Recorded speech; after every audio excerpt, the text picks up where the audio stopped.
All right, cool. So today on the README, we have Python review, gonna go over fundamentals and so on. I'm actually not gonna follow the README. It's pretty, I think, self-explanatory. You can look through it. It's just a review of, the nuts and bolts of Python. So what we're gonna do instead is we're gonna get thrown in the deep end, and we're gonna have to figure some stuff out with Python code. So what I'm gonna do first is, so you have in Slack, I posted all the groups that you guys are in, and I got those groups by writing a program. So last night I created this repo and pushed it up, so it's under Foxtrot. I'll just post that link in Slack as well. Um, so I tried to make this somewhat realistic, like something that I would write for work. So it's got some features that are going to be more advanced and confusing. But what we're going to do is we're going to take a look at it and just kind of try to orient ourselves and learn how to orient ourselves to some new some new repo that we haven't seen before. So this is on GitHub. So what I can do is I can clone this down locally. So I can go here under code, I can copy this, and then I'm going to go to my terminal, which is right here, and I'm going to do git clone and then paste that in. So I'm on my desktop. You can be really anywhere that's useful. And what does this command actually do? It clones the repository. So what does that mean? What does it mean to clone the repository? It takes all the files located in it and puts on your folder, in a folder on your computer. Yeah, exactly. So you're basically just downloading. You're downloading this folder with all the stuff on it. So I should now have a folder called group chooser. How would I how would I know that if I actually have a folder on my desktop called group chooser now? You List do ls and see. Okay, I can do ls and I can take a look at it and I have group chooser. If I know, let's say I have, I'm in a folder with a whole bunch of stuff in it and I don't want to manually look through it, you can actually search for a specific term. So I can do ls, and then you can take the output of this command, which is all this stuff, and you can pipe it. So that's a vertical bar, it's a pipe. So you're basically gonna link functions together. So ls, you could think of as a function, you're calling the function, you get some output, then you take that output and you use it as input to another function. And the other function we're going to use is grep. And grep is basically like a search or a regular expression tool. So if I know the name, let's see, group, I can do this and I can see that I have a folder or file somewhere in this directory that has the word group in it. Okay, so I know that exists now. So I'm gonna cd into group chooser. And how do I see the contents of group chooser?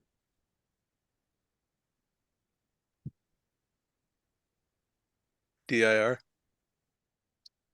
LS Yeah, so you can do ls and to list. So ls list the or content dir.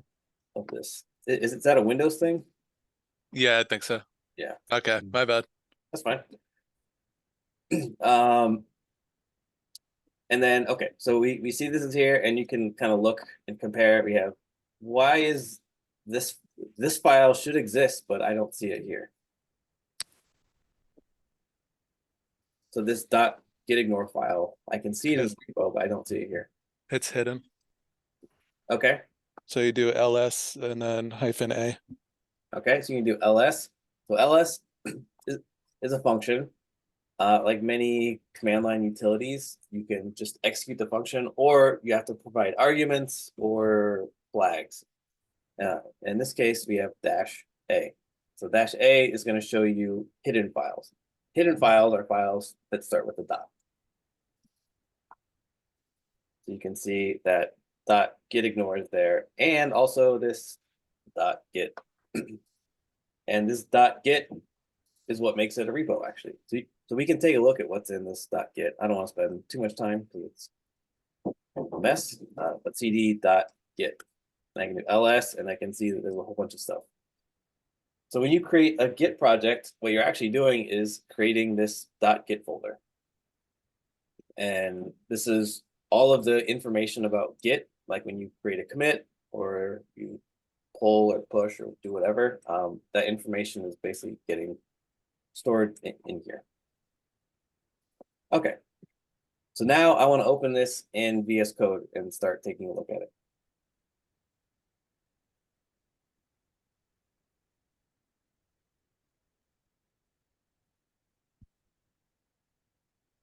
Type in code dot, and that'll open up everything. Okay. So code. So what does the dot mean? Raymond, what does a dot mean in the context of Unix?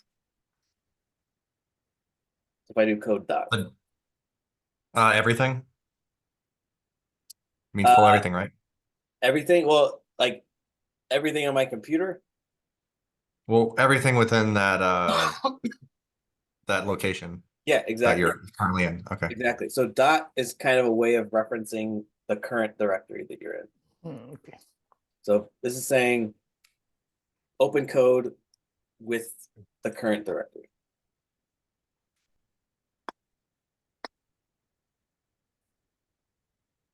All right. So now I've got VS Code open, and I can take a look at what's in here.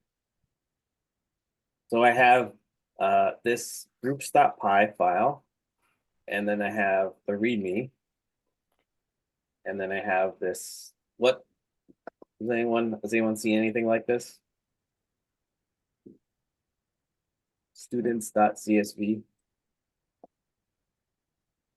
Oh, yeah. So I use CSV files at work to do data processing. Like, so when I download information, from a database at Amazon, it usually will give me the option of downloading as either Excel or CSV.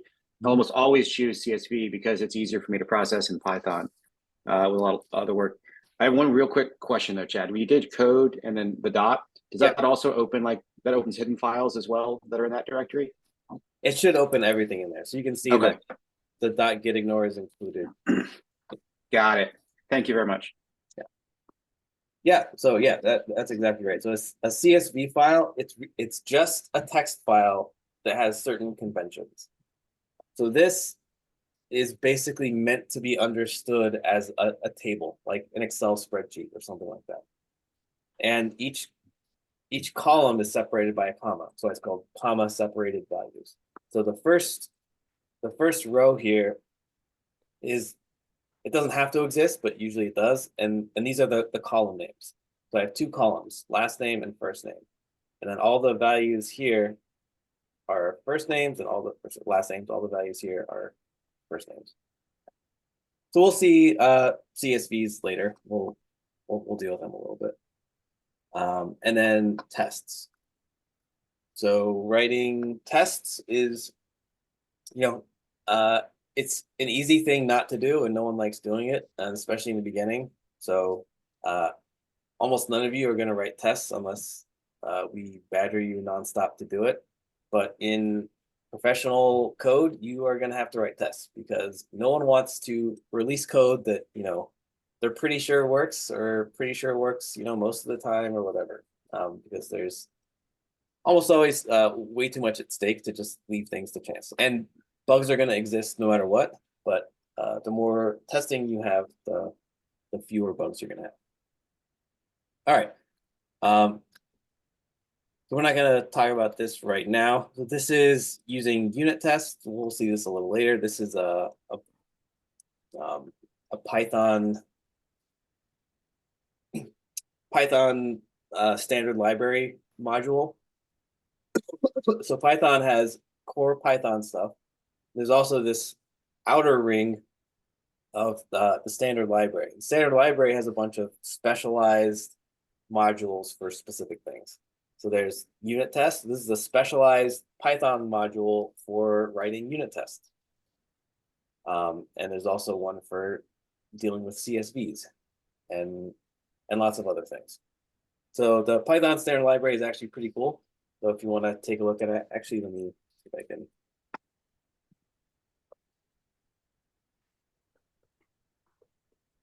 Let me see. There's a cool.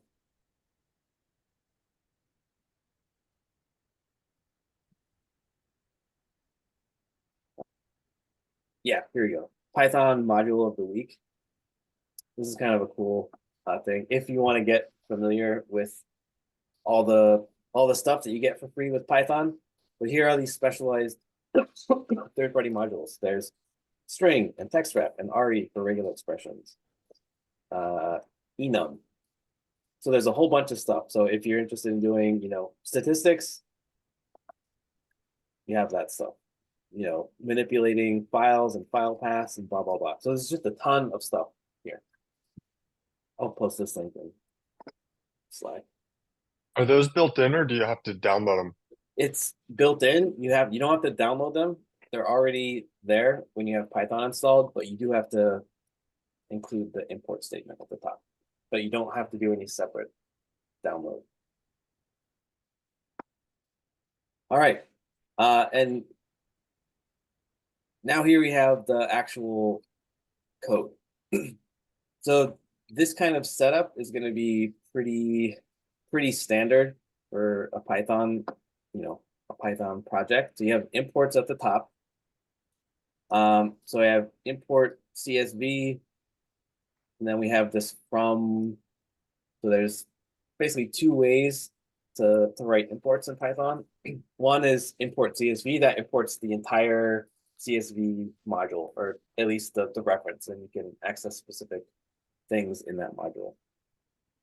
You can also, instead of doing import random, if the only thing I want from the random library is shuffle, you can just explicitly import that. So from random import shuffle. That way shuffle is this is the only function that you have imported from this module. And there's a whole bunch of other stuff. So all of this stuff is from the standard library, Python standard library. None of this stuff is third-party download, blah, blah, blah. Okay, and we also have a few classes. So this is stuff that we'll talk about later in a few weeks. This is going to look unfamiliar to you. So don't worry about that. And we have another large class right here called group chooser. And we go to the bottom. This is basically the entry point. So if I want to execute this file, it's going to start here. And this if name equals main is just a convention. So if I invoke this, so how would I run this script? How would I run this groups.py? Python and then the space and then the name of the file. Yeah. So Python groups.py. So if I execute this, it's going to run it. Now, I have an issue here, but I actually executed the file. And when I specifically run this if name equals main basically means, did you run this file directly? And if you do that, so I have some argument parsing. So just like when you do ls-a, so you're calling ls and you're giving it another argument or another flag. Or if I do, grep group, I want to call this grep function and then pass in the argument group. And scripts or files or really anything are often invoked with command lines. So I want to run a program and I'm going to pass it some information when I run the program. So in this case, there's something called argument parser. And we can look at this again. I'm not expecting anyone to know any of this stuff. I'm just this should be pretty overwhelming. So just let it wash over you. Um, and here I can actually look at the README. Sometimes READMEs are helpful. And here's an example of how you might run this. So I can copy this and paste it here. And let's see what happens when I run this. So now I get a bunch of output. Group 1, blah, blah, blah. Group 2, blah, blah, blah. Group 3, blah, blah, blah. So we can take a look at this command again. So Python groups.py. So that's just like I did before, right? We're using Python and we're calling this script. And then we're going to pass in some information, just like calling a function, right? We have a general thing, but we need to give it specific information in order for it to be useful to us. And it takes 2 arguments, basically. One is the size of the groups that you want, which has to be in an integer.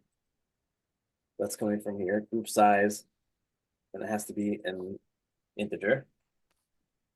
And we also have rounding, which is another.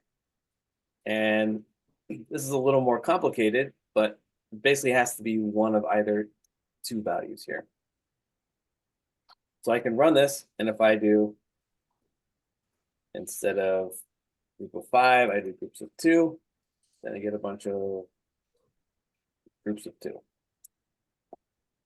So that's how this works. So when you call this, this is being executed. Now, how do I know that this is getting executed first?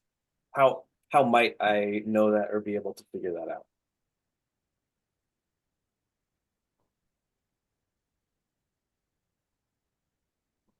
I'm thinking of 2 different ways. I'm thinking if you're looking at the code itself, you can just tell because the rest of the code looks like you're just defining functions which don't get executed, so you call them. Or if you want to just test it out, I guess what you could do is Typical like for good put a learning. print statement, like a print test, like print. I would put in after line 103, I'd be like print. This should be the first, and then like the text would be this should be the first line, and then that way it should show up. Okay, great. So you said 2 things that are very good. So one is use print statements, right? That's what they're for. That's really what, console.log and Python print. They're for helping you in exactly this kind of situation. So don't be shy about using them. The other thing is that, yeah, you can see that there's a whole bunch of stuff going on here, right? And it's very confusing and overwhelming, and I don't know what any of this does. But do you see any of these functions getting called anywhere? So these are just being defined. That's what def is. You're defining a function. We're not calling the function. We're not using it. We're just defining it. So we're defining all this stuff here. If you look in run, you can actually see that it seems to be calling other functions. It's calling other functions within this class. But run itself is not being called anywhere here. So if I were to try to like funnel down, so one of the skills that you'll develop is figuring out where things start. So you get a whole bunch of, stuff right here. Where does it start? Where do I start looking at things? And once you find the entry point, you can start, okay, so the entry point is here, it calls this other thing. Okay, I go here, it calls this other thing, blah, blah. You can start tracing things out from there. We have to find the entry point first. So run looks like the entry point for this class, right? Run is kind of the entry point for this class, but the entry point, the larger entry point is going to happen down here. So we have some stuff happening here. And then here on the very, very last line, we're actually calling this run method.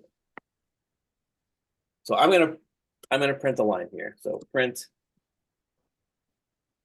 line 104, and then I'm gonna print. Let's do print line 6. So I'm gonna run this. It's gonna be a little tough, but you can see line 116 at the bottom, line 104 at the top. Now, what would happen if I put a print statement like right here? It would go first. It would go first. So it's a little misleading because, Python is, there's not a separate compilation step. So it basically is going to execute, line by line. So when I say Python groups.py, it's going to start at the top of the file and go and execute and process it. But if I were to put this, for example, instead of here, if I put this like right here, when do you think we're going to see top of file? Whenever that function executes. Yeah, so is it going to be before we see this one? After? Yeah, so little trick question, I guess, but so even though this print statement is above this one, it's actually not going to be executed first. So we can see that. So we have line 104 gets executed, and after that, we see this top of file thing, which is in here. So just something to be aware of, because the print statement up here was basically in the global space, it's just out in the open. This is going to get evaluated from top down. But anything that you define, any like enclosed scopes that you define, like a function or a class or anything like that, it's only going to be invoked when it's actually used or called somewhere else. So just something to watch out for when you're trying to figure out where things are. If you have a question, just go ahead and you don't have to raise your hand or anything. So in JavaScript, I'm not very familiar with Python. So in JavaScript, it uses hoisting to pull everything to the top and then read it sequentially. Is it essentially the same thing except there's no hoisting? The functions are just getting read at the time of compilation. Yeah, so hoisting in JavaScript is a special case, and it doesn't happen. It only happens under specific circumstances. I think you have to define a function using the classical like function blah blah blah syntax. So if you define an arrow function and assign it to a constant, for example, it won't hoist that.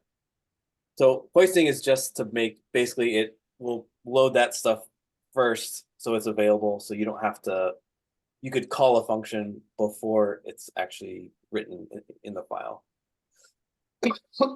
But Python doesn't do that.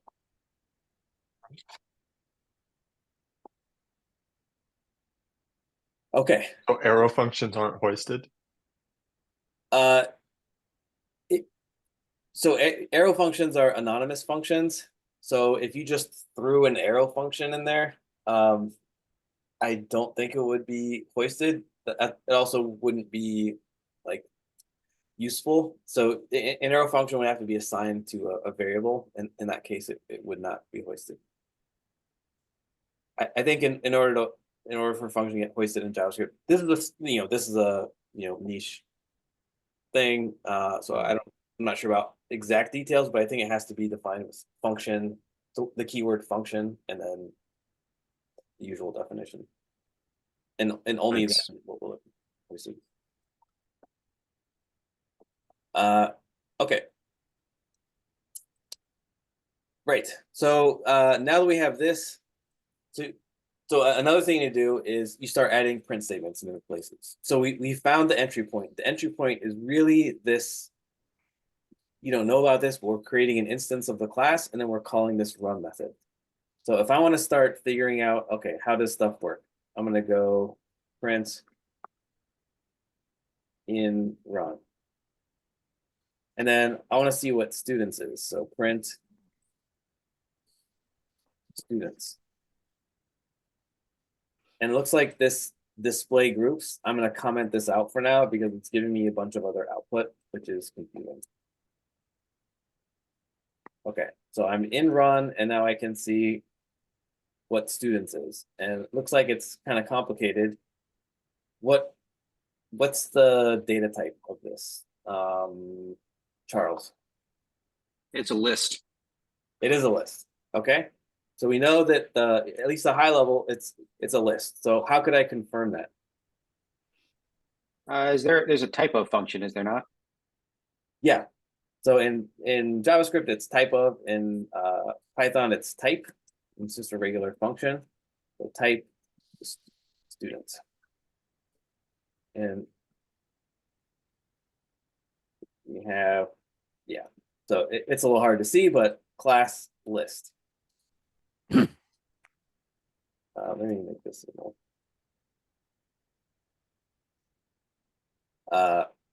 So you can see, so we can confirm that students, where are we now? Yeah, that students is a list. It's a list of what?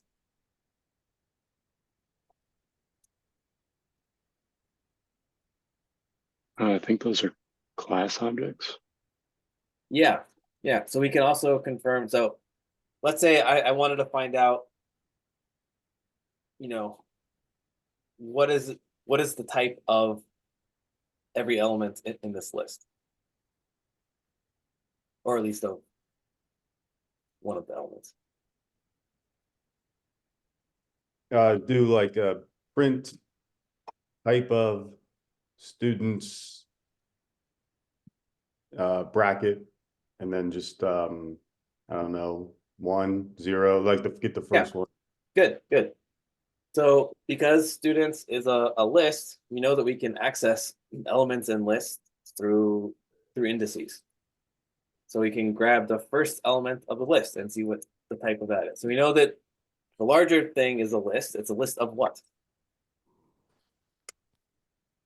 Well, it's a list of whatever this is, which doesn't make a lot of sense to me, right? We can see that something student with a capital S. So now I'm going to search for student. So I'm going to use VS Code. I did Command F. I'm on a Mac. So now I'm going to go for student. And it looks like I have 47 results. So that's a lot of results. But I also know specifically that it's a capital S. So I can be more specific here. And I can make, match case. You can do match the whole word. You can also do regular expressions. So this is, often handy in efficiently navigating your code. So here's a class called student. Again, I don't know what a class is, but I see that it has first name and last name. And do I see that here? First name and last name. Okay. So I might also do something like, I'm going to not print students for now.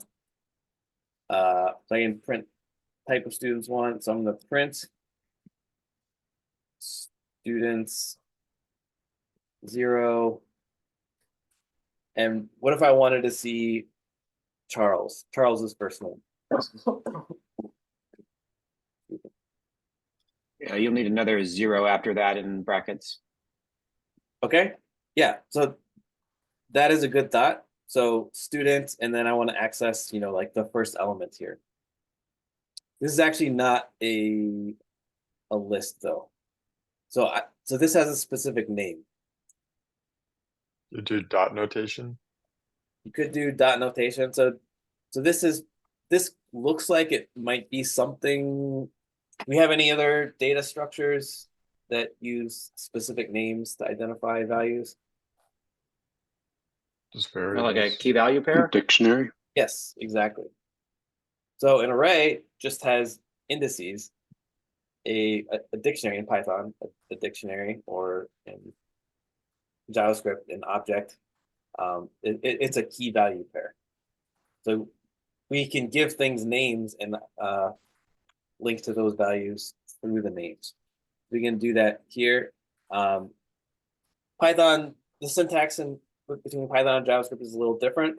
But here we can use the dot.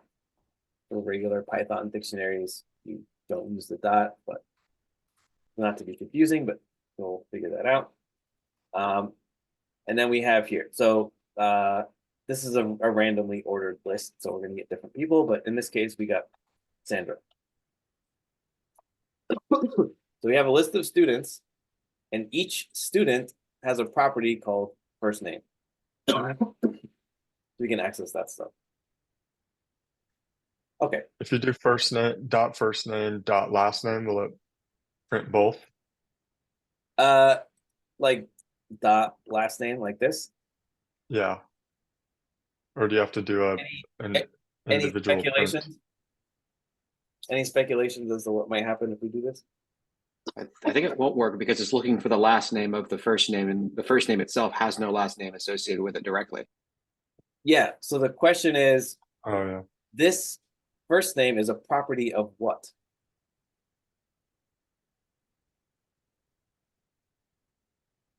Whichever student that we've selected randomly. It's a property of student. Last name is also a property of student. So last name is not a property of first name. Last name is a property of student. You can think of it as a tree structure, right? You have student, and then it has two nodes. It has a last name and a first name. And the parent of last name is student, and the parent of first name is student. So you would comma separate it in the same print statement to get both? Yeah, exactly. Yeah. So you can do first name and then comma students 0 dot last name. And let's see who that's going to be. Timothy Hughes. That's me. Okay. So that's how you, if you want to explore, you know, I have this mess of stuff. I have no idea what it is. I have no idea how it works. I don't understand half of the syntax.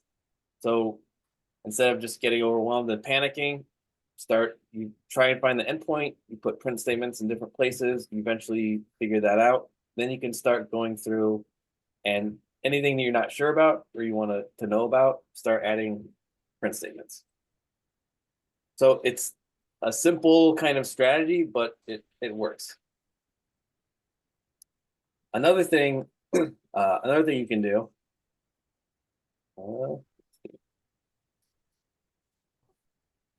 Okay, that's fine. Another thing you can do, which is a little more sophisticated, is use the VS Code debugger. And the debugger will allow you to have more fine-grained control over how you're running it.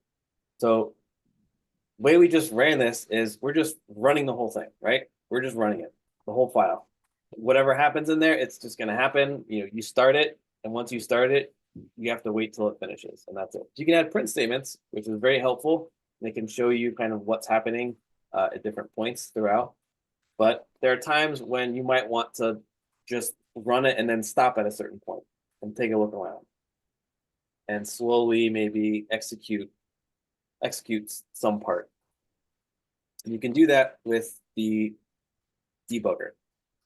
So what I'm going to do is I'm going to set, you can see next to the line, to the left of the line numbers, there's this gutter, and there's a red dot that appears if you hover your mouse over there.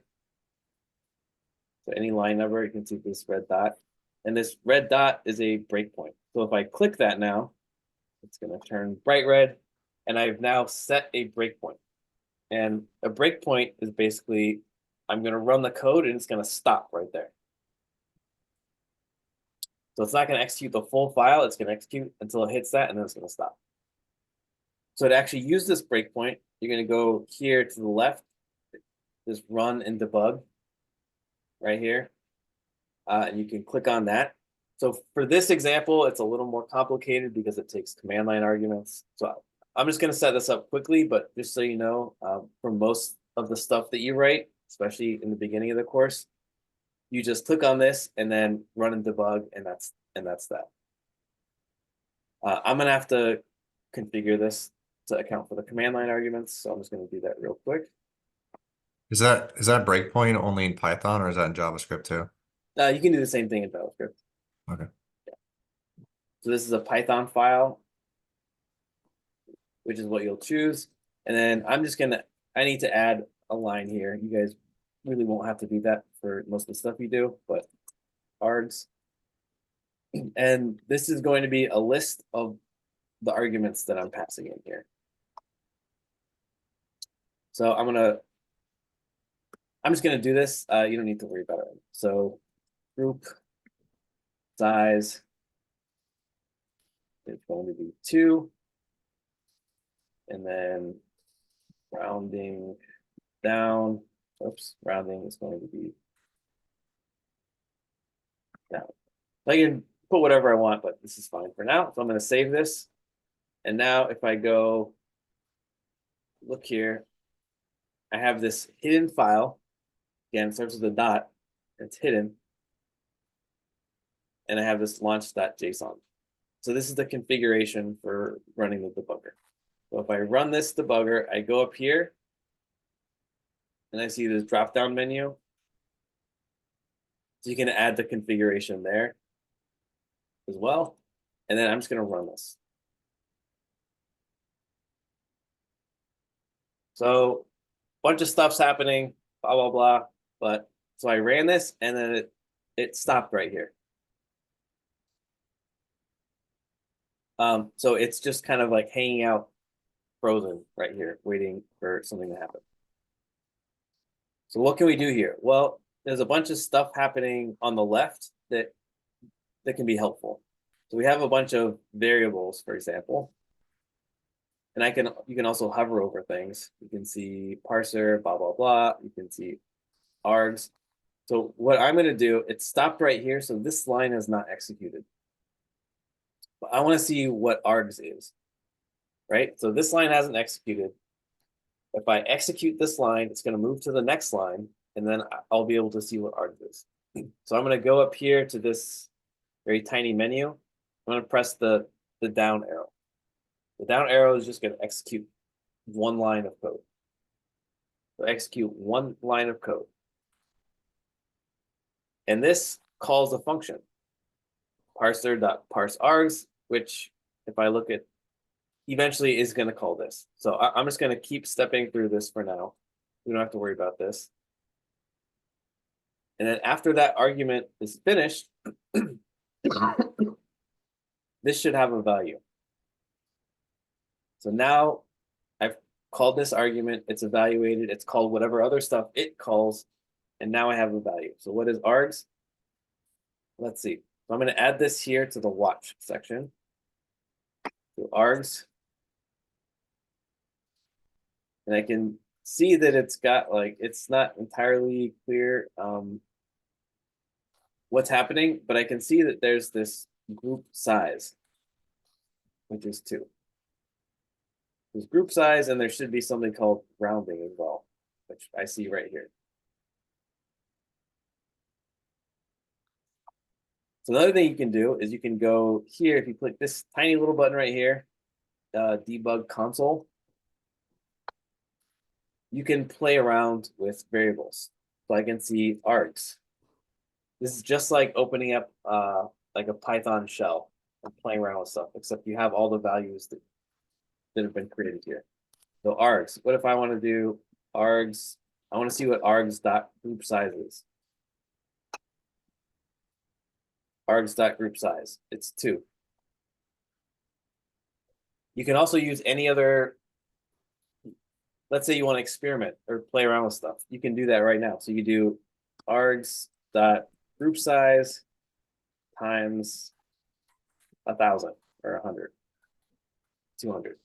So you can execute Python code with the values that you have at this point in the program. So it's very useful for playing around with things, figuring out what things are, and if you want to make changes, you can kind of pre-test them right there. And then, so now let's say we want to keep going. So we're going to execute the next line, which is going to execute run. So I'm going to use step over. There's this curvy down arrow, which is So if I do step into, it's gonna walk me through all of the details of creating an instance of group chooser. If I do step over, it's just gonna skip all that and just go to the next line. So I'm gonna do that. So now I have this group chooser instance, which we're not gonna look at right now. And now I'm gonna execute run. And you can see it jumps up to the body of run. And I can click down. Okay, so it printed in run right here. Next thing we're gonna see is students. So I'm gonna do step over. If I were interested in what specifically is happening in get list of students, I would do the straight down arrow, step into. That way you could see, for example, what exactly is happening here.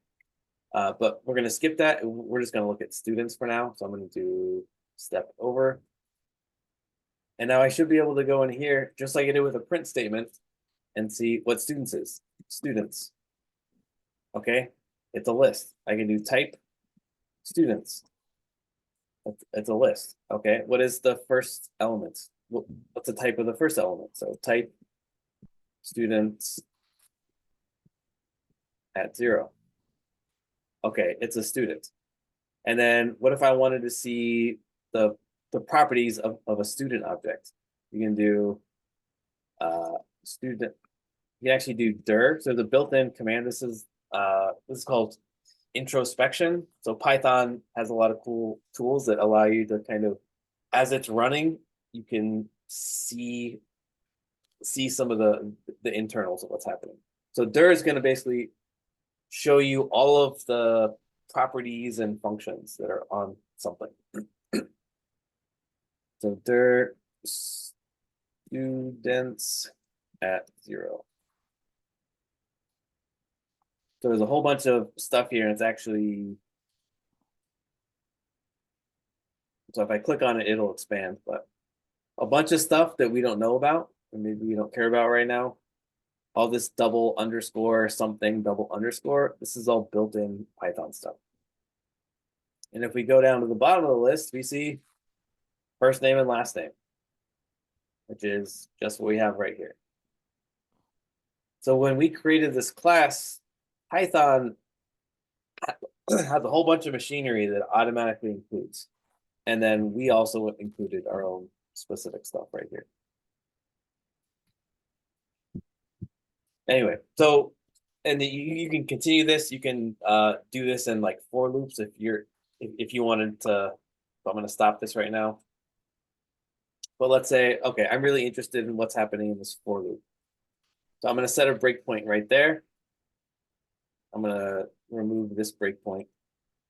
You can have multiple breakpoints, but so I'm just going to keep this right here. And then I'm going to run this again. So I go up here. I'm already in the run and debug mode. So I'm just going to run this right here.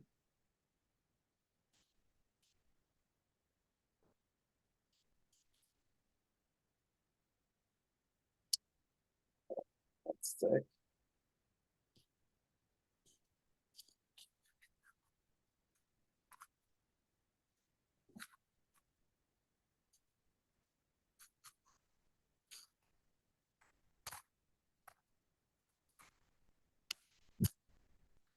Did this not stop here? Oh, sorry. Okay. So, does anyone know what happened? Like, why did this breakpoint not stop here? You commented out display groups at the end. Yeah, exactly. So when I was doing other debugging, I commented this out because I didn't want all the noisy output. So this is not getting called, right? So this function is getting defined, this method is getting defined, but it's not getting called. So because it's not getting called, this breakpoint is never gonna hit. So if I comment this back in, and now I try to run this again, now we'll actually stop here. And I can walk through this. So I'm going to see if I can remove this. I'm going to add, so I care about I in group, let's just say. So I, and I'm going to care about group. I'm getting name errors here because I stop right on this line. So this line hasn't been evaluated. So these variables they don't exist yet, basically. That's why I'm getting the name error. But now I can step down, and now I see I is 0 and group is whatever this is. You can keep stepping through this. So it's going to print. It's actually doing a loop here. So you probably want to do step over. You can see every time you do this. So if you're having trouble debugging something in a for loop, this is a really great tool. Okay. So that's just a, quick introduction to a couple techniques and tools you can use to figure out stuff. And now we're going to do is try to take a look at some, I would say, pretty terrible code that you haven't seen before. So what I'm going to do is we're going to take a 5-minute break, and I'm going to paste some code in the Slack channel, and then everyone, actually, we'll go ahead and do this right now before the break. So I'm going to take some code, and I'm going to paste it in the Slack channel. So just for video reference, add this file. I see this code.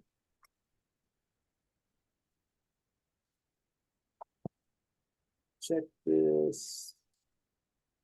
Okay, I'll include the tests. So this is what you guys are going to have to try and figure out. So I'm going to paste this right here in the Slack channel.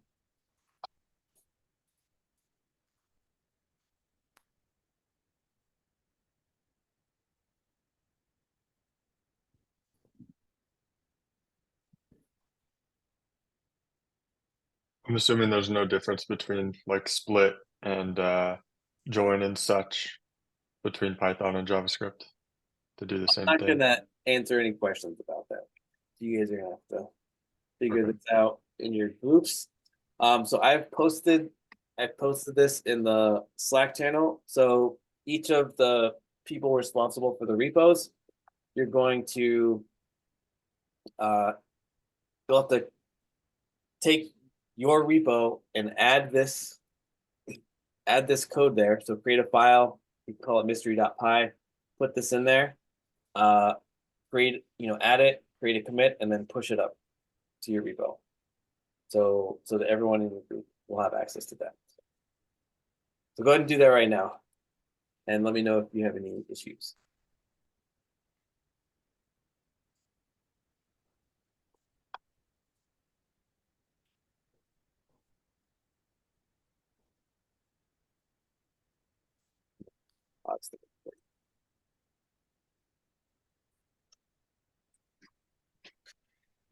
All right, so we're gonna get summaries, like high-level summaries, 1 or 2 sentences. What do you think this function? Actually, let me share my screen so I can see the function.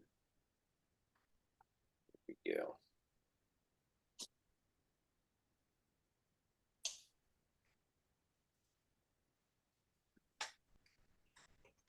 All right, so what is this thing?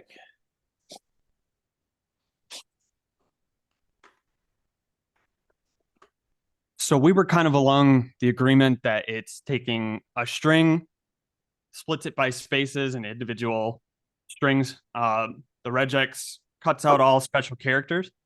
And then our Z dictionary would be based on like word length.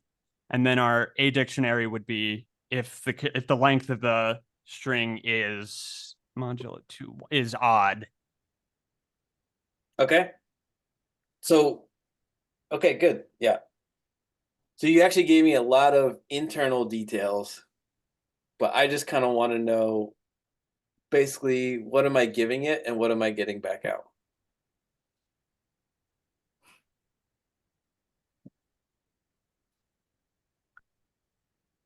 giving a string, getting a dictionary.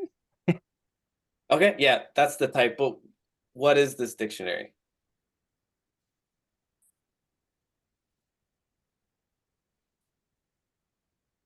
If you had to give this dictionary a name, what would you give it?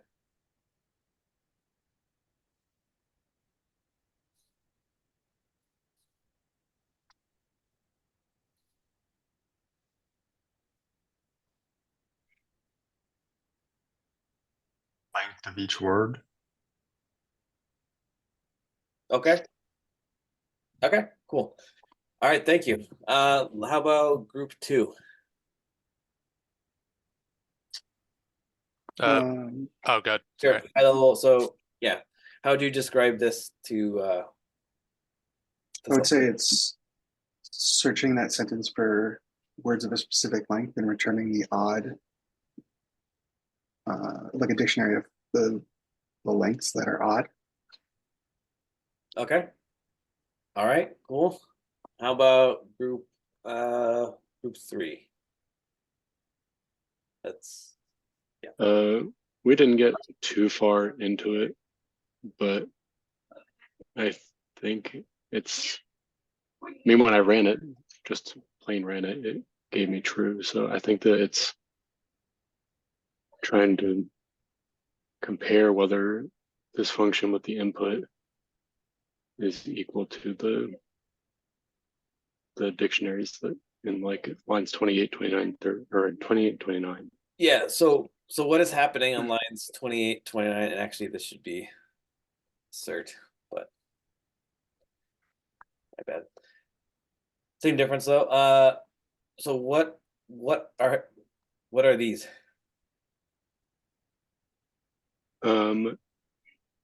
It's just comparing whether these are equal or not. I'm not 100% sure. Oh, they're tests. That's what they are. Right. Yeah, so these are tests. So each one of these is a test. And what are the 2 parameters that assert takes?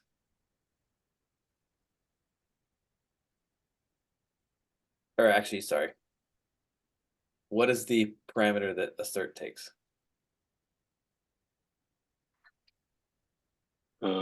It looks like it takes 2 things compared to each other. Either, I guess in this case, if they're equal. Okay, so what type does assert want? What Python type? They're dictionaries. So assert doesn't want a dictionary. It wants, does it want an int? Does it want a list? Does it want a boolean? Does it want a float? What does assert want? Yeah, I'm not sure. Okay. Anyone else? Is it a Boolean? Okay, so why do you think it takes a boolean? Because you're comparing the two. Okay. So what are the 2 things that I'm comparing? You want to see if the function's return value is equal to what you have there. Okay, but so this assert, there's a whole bunch of stuff happening here, right? So what is actually getting passed to assert? So I think what's happening is like you could, I haven't used assert, but I'm guessing you could just make another line, say assert, and then just put like 5 equals 5, and it'll Great. spit out true. It just wants 2 things, and it's going to tell you if, so like the first input is a function, and then the function's returning something. The second input is testing a function, but you could put whatever you want. You could put, so like, Okay, great. So let's stop there for 1 sec. So what you said was we have this big complicated thing, right? No one knows what it does. No one understands it. I ask people, no one understands what it does. So when you have a big complicated thing that you don't understand, what should you do? You should try and simplify it. So we have assert, and you have to break this down because it's really hard to see, but we have a thing, and then we have double equals, and then we have another thing. So what's a much simpler version of that? A thing double equals another thing. So let's run this and see what happens.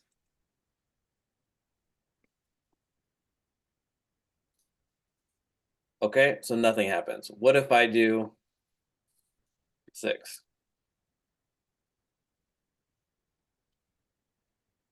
I get an assertion error. Don't you still have to pass it into your function? Oh, so let's just focus on what assert does, right? We have Okay. this thing we're using, we don't understand what it does. So let's try and play around until we have a general understanding of what assert does. So what if I do, what does 5 equals 6 evaluate to? False. Yes. What's the type? Boolean. Boolean. Exactly. So assert takes a Boolean. So what if I just do, I can skip the middleman and just do false. What happens if I do that?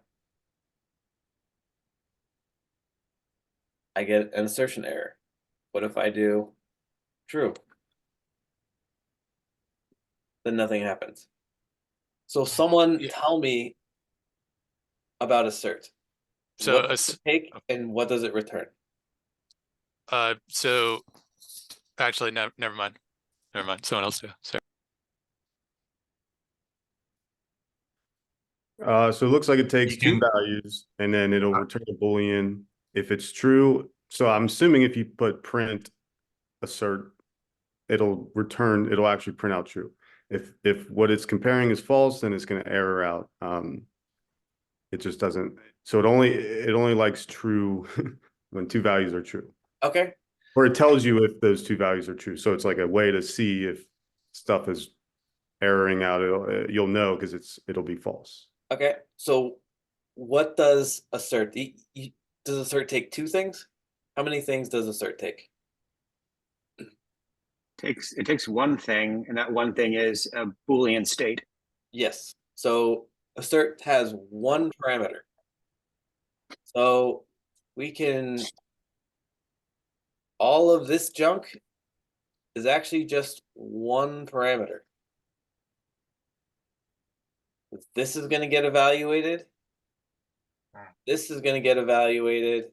And then the whole expression is going to get evaluated. And all of this, at the end of the day, is going to just become a Boolean. It's either going to be true or false. And that is what is ultimately going to get passed into assert.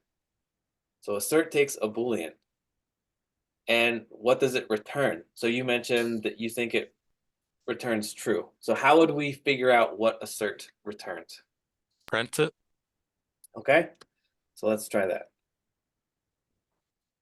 What do we think it's going to return True. before you run it?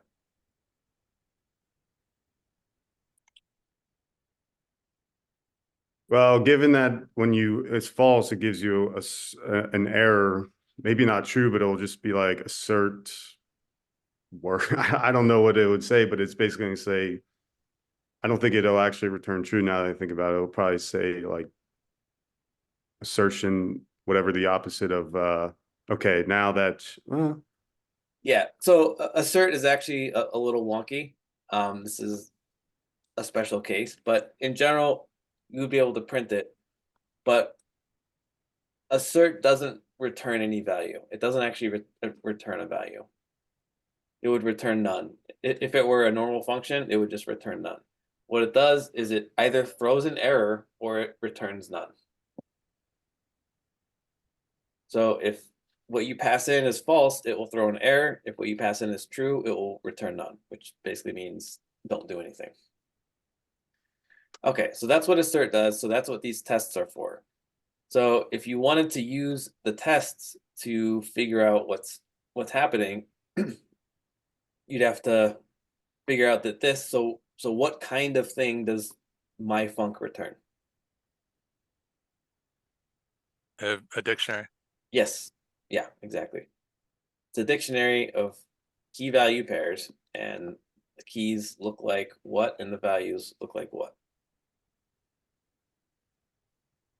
The keys are an integer, and then the values are going to be lists. In this case, a list of words of that length. Yes, a list of strings. So we're talking about just types. My func returns a dictionary of integer to list of strings. Okay, all right, let's move on to the group 4.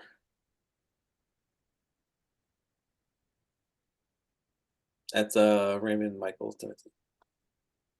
Go ahead, Michael. Okay, so high level, it's gonna, you give it a sentence and it returns a key value pair. So of the odd length words in that sentence after it removes any non-alphabetical characters. Okay, cool. How about group 5? Charles, Ricardo, Eden. Yep. So we didn't get as deep into this because we were kind of troubleshooting the thing, but I'll give you my rough take on it. So you give it a sentence, a word, string, something like that. It'll go through that string and then return a dictionary that has all words that are odd grouped by the length of those particular words. Okay. All right. Thank you guys. I think I think those are pretty good explanations. So the next step is we're gonna go back into our groups for 15 minutes, and maybe I'll set a timer this time. 15 minutes, and I want you guys to rename as many variables as you think is appropriate. So my func, is that helpful? Is that a helpful name? If you're someone else coming this code, is that what you want to see? A, X, Y, whatever. So go through this, modify it, and so push up your changes. So create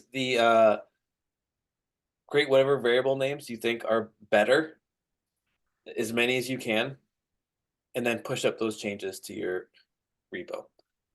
And I'll give you 15 minutes, and I'll make an announcement at like the 1 minute mark in case anyone needs to push up changes. All right. So go back into your groups. I think the breakout group should still be available. They're not. You closed them. Okay, sorry.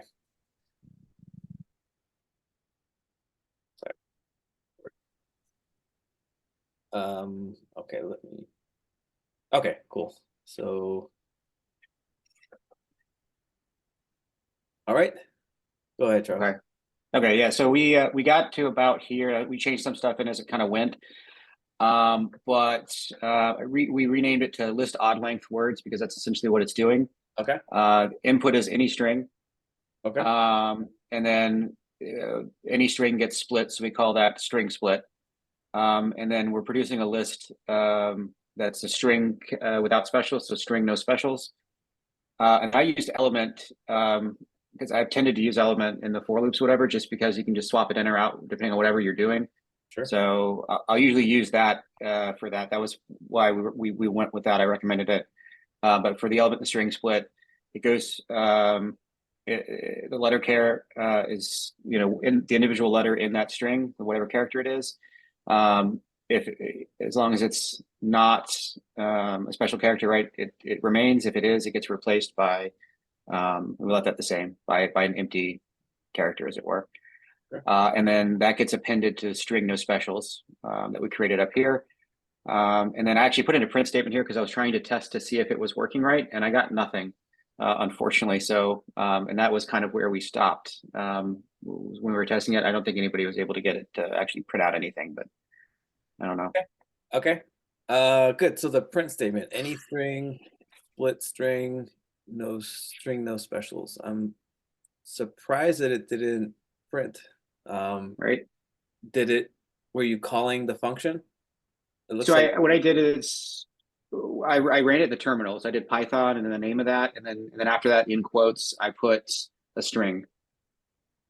All the function calls are commented out. Oh yeah, no, I actually was just typing it into the terminal. Like, so I typed in that, and then I just put in a string after it. I don't know if that's the right way to do it. So Python and then mystery.py and then a space and then a string that was in quotes.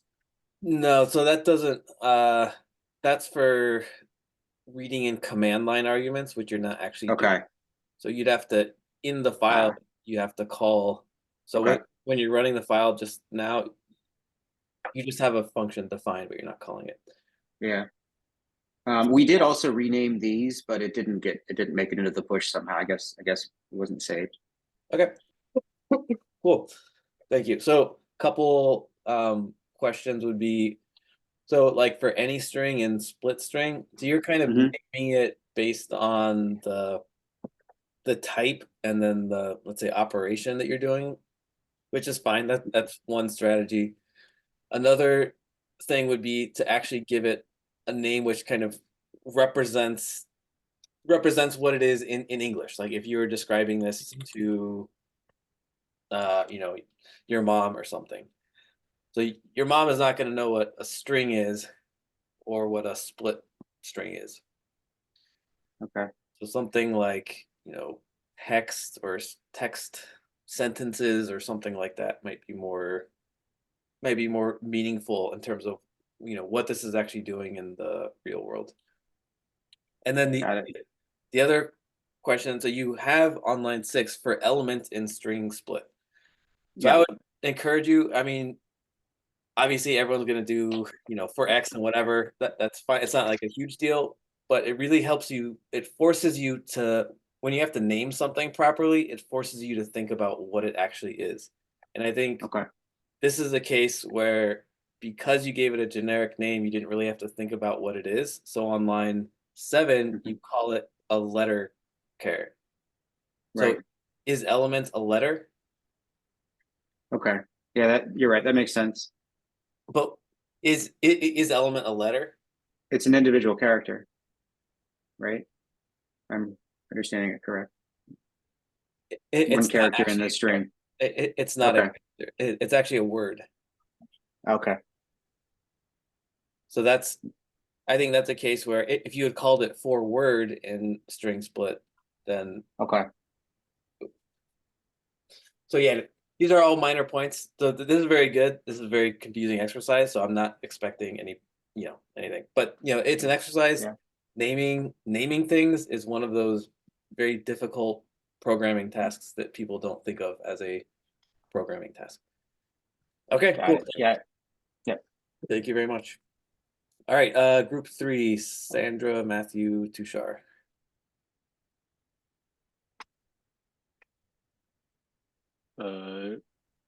So we all worked individually on this, so I'll just show mine. So when you worked individually, did you all push up your changes? Yeah, they're all pushed. Okay. They're just pushed individually. We just all did different stuff. Wait, hold on. Do you have like multiple commits and this is a final version that includes everyone's commits? No. We're on 3 different branches. Actually, wait a second.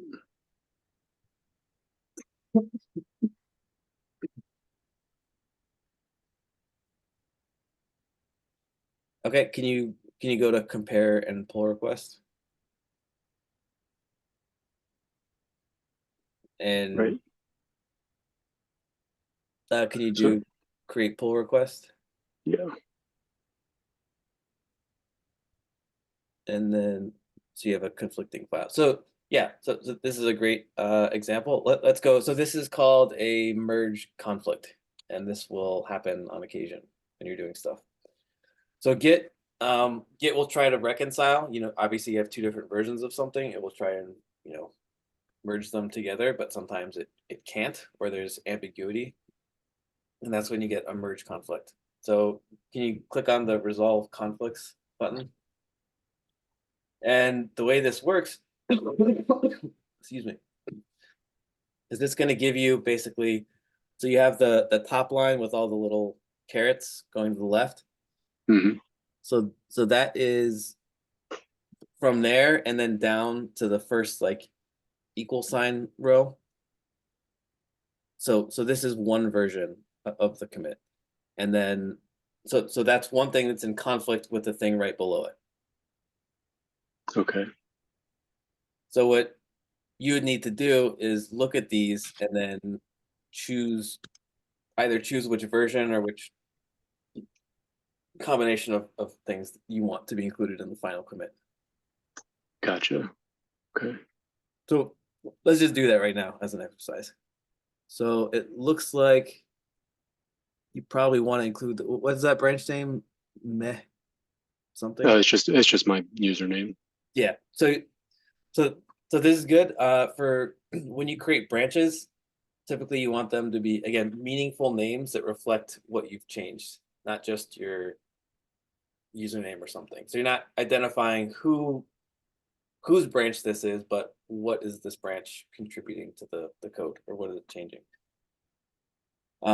So yeah, I think you could delete, it looks like you can delete the bottom stuff. Yeah, because that's old. So just delete all that.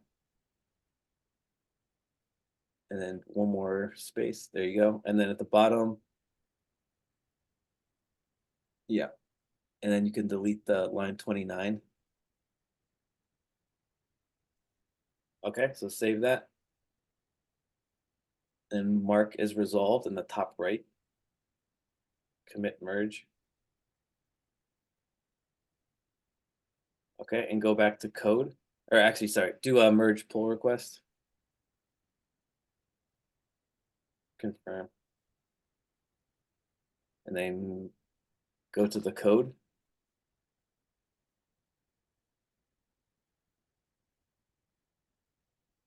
So the point of having a repo, it's not, it's so everyone's contributions can be turned into one thing. Right. Okay, cool. So let's talk about this. Can you zoom in just a little bit? Yeah. How's that? Yeah, thank you. So this is mine, obviously. So I know this is a clunky, long function name, but I just made it as specific as possible. Changed input string, or I forget what was there, but changed that to input string. Split word list just because we're splitting it. This is the empty clean list that we're going to fill using words in this list. And then we got the clean word that we push into the cleaned list. I think I could have named the dictionaries better, but I just did temp and then final. Okay. So but then there are cases, depending on the algorithm, where you really do need like a temporary, you might want a temporary variable, but yeah, I don't think this is one of those cases. So probably naming it according to what what the contents are is better. But yeah. Right. And then just used word again in cleaned list, and then it's just pushing words into the temp deck. And then so I'm not sure if this is a good variable for this either. I was looking through the debugging and just looking at what that variable was, and it was the length of the word. So great. I think that's the key in the dictionary. Mm-hmm. And then again used word, and I think that's it. Okay, great. Thank you very much. Thank you. All right, group 2. You got it.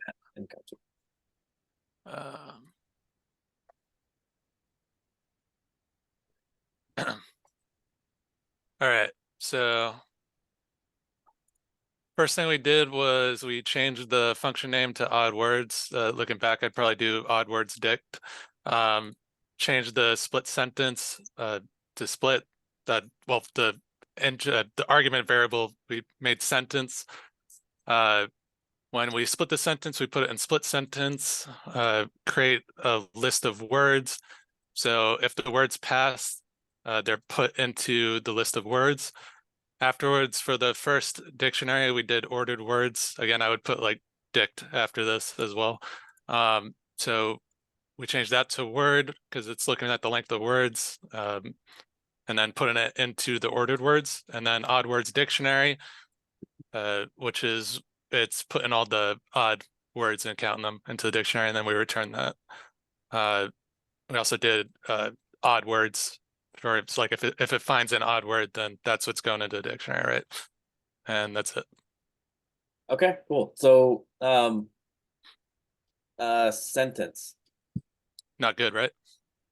So why would that maybe not be the best name? I guess it's not specific enough, right? Yeah, so look at the first assert statement for the test. Yep. This is a sentence. But the whole input. Right. So how many sentences are in the input to the first? It's one. Well, this is a sentence and yet another one, right? Okay. Oh, right. Right. So sentences would have been better. Potentially, yeah. It could be sentences. It could also maybe just be string. Yeah.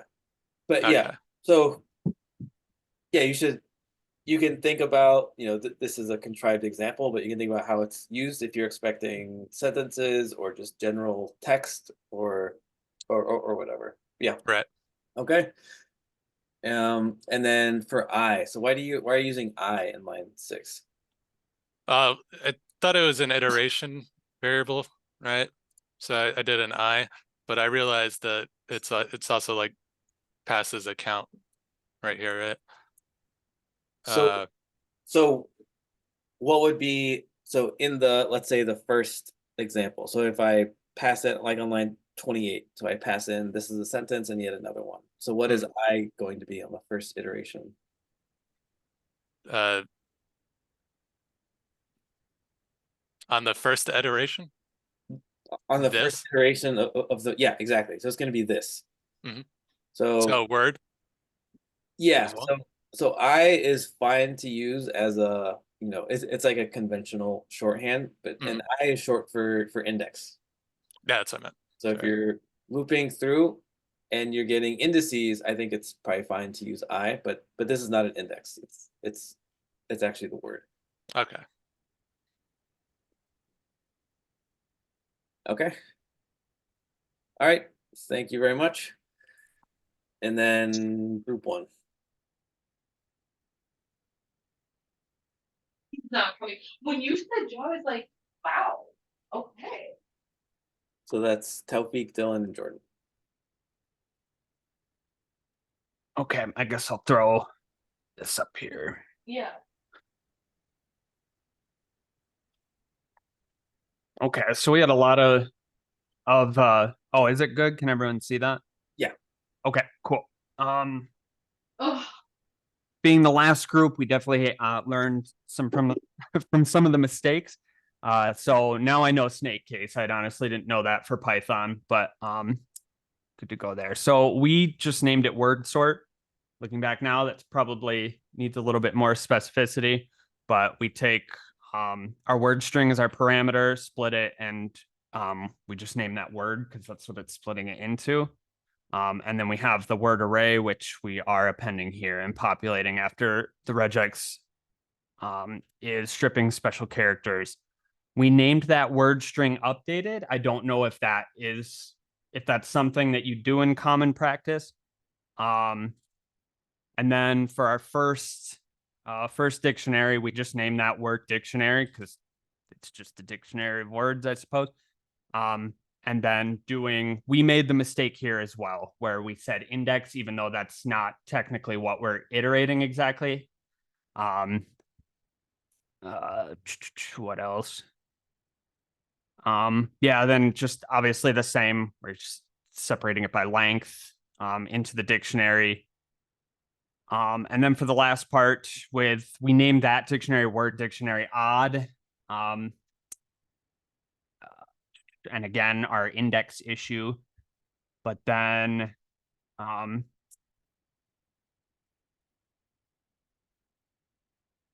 yeah, Cool. iterating over word string and then comparing the modulo operator and placing it in there if it is an odd number of characters into word dictionary op. All right, cool. So on line 4, word.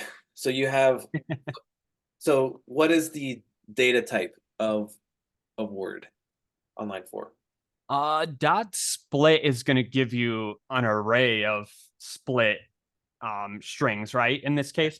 Yeah, so it'll be a list of strings. Yeah, list. Okay. So word, yeah, maybe words or list of words or something like that. Okay. Because then, again, I think that's probably misleading because it leads you to think that it's like a singular. Yeah. Okay. Okay. And then often for loops, you'll call your list, for example, words, and then for word in words, or num in nums, or thing in things. So okay. A typical kind of Python thing that you'll see. So and that's, oh, my bad. No, yeah, I was just, yeah. So often the list of things will be in the plural, and then when you're in the for loop, you'll call that the singular. Okay. So when it, like, conventionally, would it be fine if you were enumerating over something, then you would do I or index or whatever you wanted, like that would be okay. But in this case, yeah, that's not you're not reading the index of that array. You're reading like the value in that index. Yes, exactly. Okay, gotcha. Okay, cool. Thank you very much. All right, so that's all the groups. So we're gonna do one last final round. So first off, yeah, this is very good. So I'm pretty impressed with how you guys handle this. So in order to name things properly, you have to, have some kind of understanding of what it is. So it, it forces you to do that. Okay. So what we're gonna do now is we're gonna spend let's do another 15-minute chunk. This will be the last one. I'm gonna go back into groups, and then I want you to think about how you would refactor what you have. So right now, this is one big function. You might ask yourself, is this doing just one thing? Is it doing lots of things? Can you break this up further? So think about how you could do that.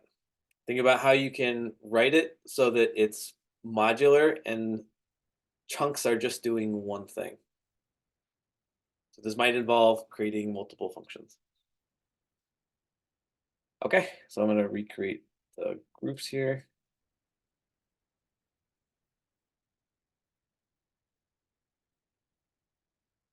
All right, 15 minutes.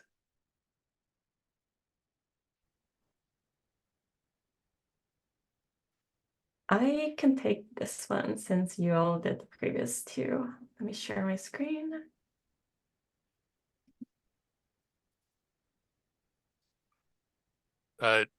We do get an error here, by the way. I know I told you guys it worked, but it actually didn't. I didn't save it before I ran it, so there's an error in here.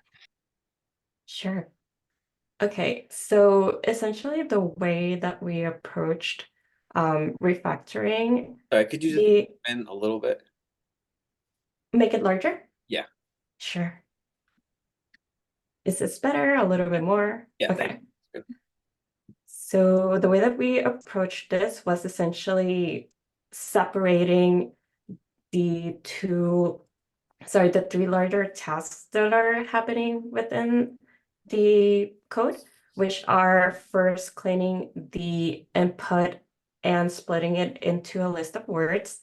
So we have this defined function for that. And then within that function, another function is called, which this one just specifically orders or groups the list of words from the previous function into key value pairs according to the length of those words.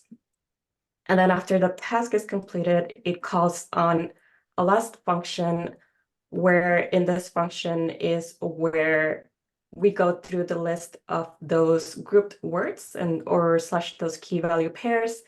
And then we identify within those which ones are the odd words, and those are the ones that would be ultimately returned. Okay. Cool. So does this run and pass the tests? It does not, no. Okay. So why does it not run and pass the tests? Because when we run it, it never actually sees the odd words dictionary. Because the main function it's going into doesn't get it. I have to like look at it. I'm not really sure why. Okay. All right. So I can tell you, so finishing early, almost always a bad idea. So don't. Well, I made a mistake. Yeah. When I ran it, I thought it passed, but it's because I didn't save it before I ran it. So it ran the old version that was working. So that's on me. Okay. Yeah, I just want to make that point as a general thing. So occasionally people will finish early with the challenges, but I promise you, you are never ever done with the challenges. So if you have kind of like gone through the challenges, the goal is not to finish as fast as possible and like, okay, I did the minimum possible and I checked the box and now I'm done. Because that's not really like, this program is not about like checking boxes and getting a grade and you get a certificate and now, whatever. It's really about learning the skill set. And a big part of programming is not just solving an algorithm, but going back over it again and again and again and refactoring it and trying to make it better. It's just like writing a paper. If you've ever written a paper, like no novelist just like sits down and churns out 300 pages and then submits it to the publisher. You write it and then you go over it again and then you go over it again and you go over it again and again and again and again, and then someone else looks at it and gives you feedback and then you go over it again. And that's exactly how coding is. There's always something to be improved. So I would encourage you to have that mentality of everything is always a work in progress, rather than like, I did it and it took me 30 minutes and now I'm done. Okay, so cool. So I can tell you a couple. Does anyone see why? So if I call, if I take this code and I run it and I just call odd words, what is the return value going to be? It's not going to return anything. Okay, and when a function doesn't return anything, what does it return? None? Yes, exactly. So why does odd words return none? Because there's no return value. Yes, and where is there no return value? In the odd words function? Yep, and where else? And ordered words dictionary. Yeah, so you're missing two return statements. One is in ordered words dict, which is getting called by odd words. You need to add return statements to both of those in order to get something. Right. So Okay. for both of these, I would return. So for the ordered words dictionary, you return ordered words. But then it's never gonna see the odd words dictionary as well. So I would have to, we'd do like a function call somewhere, in odd words, I believe, to get both of them. So so at the very at the very bottom, what is the entry point for this whole file? The entry point would be the line 4, right? Or line 3. Yes. So odd words. So odd words is the entry point, right? Right. And odd words calls what? It calls ordered words dict. Yeah. And what does that call? And that calls odd words dictionary. Yeah, odd words dict. Yeah. Okay. So the entry point is odd words. So if I want a return value, I have to return there, and then because that's calling another function, that function also has to return a value. Right. And if that function also calls a function, that function has to return a value. So this pattern is actually something called what's it called? So this is an example of a tightly coupled program. If anyone has heard that phrase, tightly coupled, this is a bad thing. You want things to be loosely coupled. You want things to be modular and loosely coupled. So the question is, if I ever wanted to reuse odd words in a different application, would I be able to do that? No, So why wouldn't I be able to do that? because it relies on the other code in this program. Exactly. Because odd words is actually not an independent unit, right? It depends on ordered words dict. And ordered words dict depends on odd words dict. So you have to have all three of these functions. They all have to come along as like this package. So you're not really able to independently reuse any of those elements. So they can't rely on each other. Correct. But And then if you wanted to test these, so we haven't talked a lot about testing, but if you wanted to test just odd words, would you be able to test that? no. Yeah. Yeah, because you don't really have access to that. So you can only test the entire thing. You can only test all three functions at once. Excuse me. So if there's a problem with one of them, you're not gonna be able to directly access it. Okay. Yeah, I think I understand how to make this work now. I would right. So each of these should return. So for example, odd words should return list words. Ordered words should return the thing in there. It doesn't make function calls to any of these. But then you would create another function, or you would just go underneath it and do the calls themselves. And so that would also mean in the test section, we would have to call that new function Exactly. as well. Yeah. Okay. Yeah, I get it. Yep. So you can have you can write some other function which ties these together for this particular application, and then you could still reuse all three functions independently in other applications. Yeah. So that's the idea. Cool. Thank you very much. All right, let's do group 4. Raymond, Michael, Timothy. Michael, did you push the changes? Yeah, my this is a dumpster fire, but I can let me pull this up here. Can Michael, I'll just say one thing. We didn't finish with ours, but I think we did separate it into 3 different functions, and we had it return functions, and I think where we were kind of we were trying to tie them together, or what I was actually trying to do was create a 4th function to kind of like control the outputs for the returns on those 3, but we didn't get that far. But I think that's kind of like what we just discussed in the previous group. Okay. Yeah, same basic idea. So couple questions. One, what does clean split return? So this it so I have a test thing right here. Oh, clear. So I have some other print statements, but it returns that. So it's the first part of the program where it splits it based on spaces. Okay, great. So if you wanted to write tests for that function, you would be able to do that, right?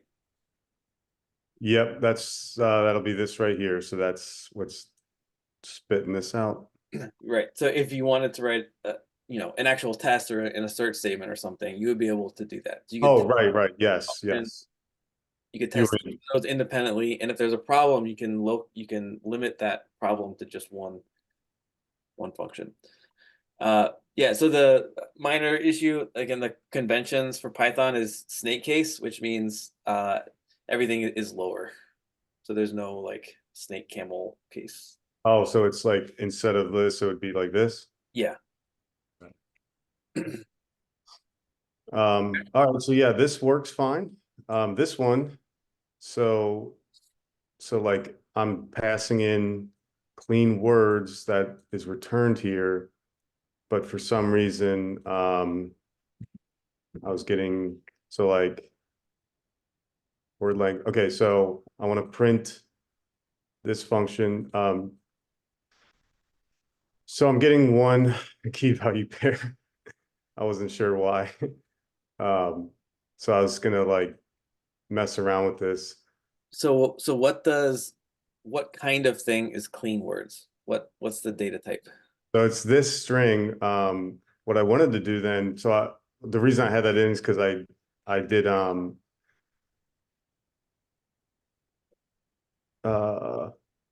clean split. I believe this is how it would be if I went. Oh, shoot. Okay, never mind. I guess I did it wrong the first time. I thought I was messing it up. So right now I'm calling this function. The parameter of that function is a function which returns this. Right. So what is the input type of wordland func? So like deep down it's a string, but or Nope. it's a function then. It's a list. Yeah. Oh, sorry. Right. A list. Yeah. Yeah. It's a list of strings, right? So clean words is a list of strings, not just a string. Okay. So now that I have that, I think if I just did oops, my bad.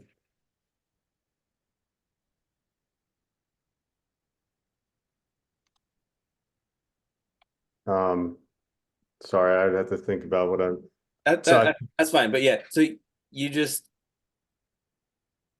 I think these two functions work as intended, based on what this says, right? yeah. You just have to make sure that you know that clean words. So this is one reason why many programming languages, not really Python, have forced you to define types. So if this were Java, for example, not JavaScript, but Java or C++ or lots of other languages, you couldn't just say clean words. You have to say clean words, which is a list of strings.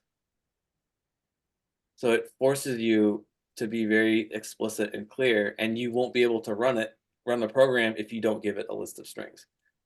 Also, okay. And so Python type hints, so someone asked about type hints. If you wanted to add, so we can just do this right now, you don't need to do this, but so after clean words. I'm sorry, right here. Oh, right here. Yeah, right there. So the parameter to wordland func. So colon, space, list, and then brackets. Yeah, brackets and then str. So if you want to use Python's type hints, this would be how would do that. So when you run this the Python interpreter the Python interpreter ignores that.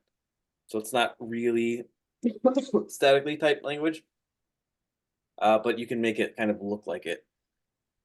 So then if I put like a number in here, now it's not a list of strings. Oh, I'm sorry. No, that'll still be a string. But it would error out if I tried to put in something other than a list of strings. It won't, because Python is not a statically typed language. Oh. But that is a note for you as a developer and for other developers who read your code to basically say clean words, which is a list of strings. We're expecting it to be a list of strings. Almost like a comment, but it's yes, yeah. Effectively, it's like a comment. It's like a more formalized comment. Okay. Loosely typed or strongly typed? I think the distinction is static versus dynamic. So we don't, Python doesn't have a separate, so just this is just general background knowledge. You don't need to know this, but if you want to work with C++, for example, you can't just write a C++ file and then run it. You have to go through this additional step. You write the code and then you compile it. And the compiler checks a bunch of things, including that your types make sense. And then once you have that compiled code, then you can execute it. So it forces you to go through this additional step. Okay, cool. Thank you very much. And let's look at let's do group 5. So Charles, Ricardo, and Eden.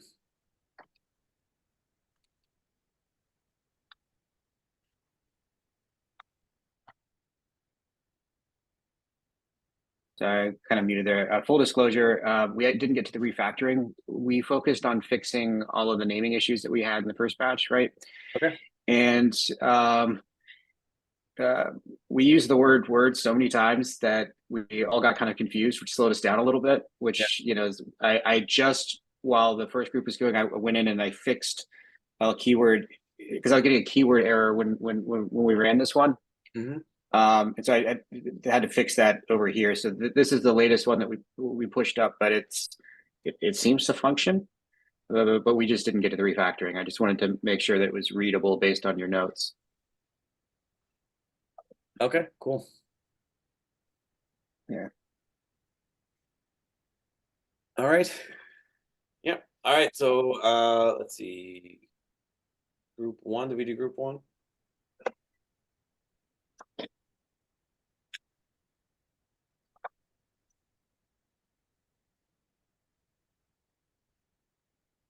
All right.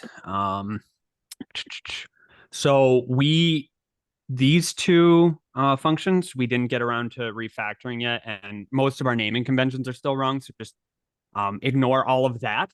What we did get working on though is we got rid of the first for loop because we found it unnecessary that when you what we did first was strip our special characters out of the entire string passed as the parameter. And then we split them up into a word list, which is iterable. So we figured this word list, we didn't need to append anything because it's already created. And then our first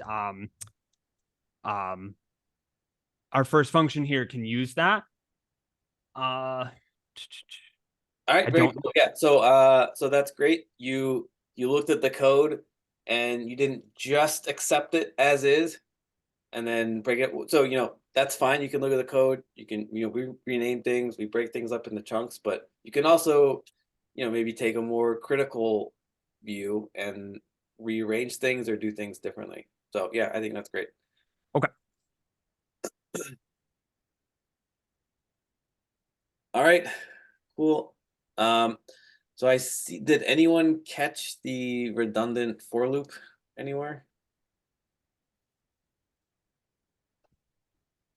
Okay, well, I'll let you guys think about that. But that's it. So great job. So this is a very tough challenge, really throwing you in the deep end here, having to take something you've never seen and, you know, Python, which probably you're not really familiar with, and figure it out. So in general, yeah, you know, there are a lot of techniques and methods you can use to try to figure out how stuff works, even when you don't really know how it works or what it is. All right, so I think that's it for the lecture. I'm going to stop recording. Do that.